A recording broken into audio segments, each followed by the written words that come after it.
Hey YouTube, today I want to make a video real quick kind of talking about insurance coverage in trans people, because one question I've seen pretty frequently, pretty regularly is who's your insurance provider, because I think the assumption is that you, the viewer, will be able to go out and buy an insurance plan comparable to what I have, and that isn't really the case.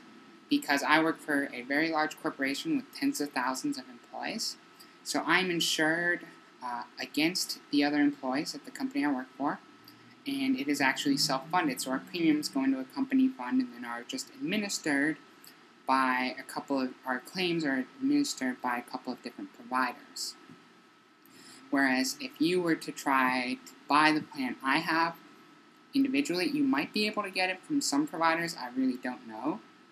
But you're going to pay a lot more per month than I am, because essentially how insurance works is they are betting that what you pay them every month in your premium, so let's say $100 a month, at the end of the year, they've spent some percentage of money less than $1,200, and that's their profit margin.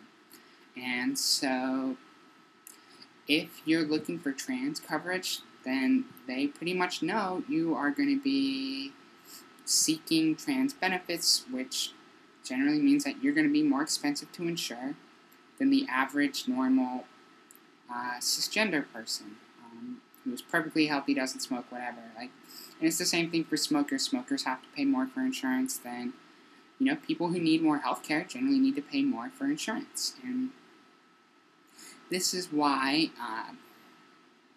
it really makes sense if you want transgender insurance. So if you're not going to be able to save the money for the surgeries that you want, you really have two options. You can either go back to school, be a full-time student at a program that offers transgender coverage, and I think there's a list out there somewhere.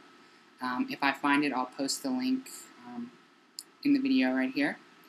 But I know the UC system has it. I think Harvard, Duke, some of the kind of schools like that, more liberal kind of colleges, have it.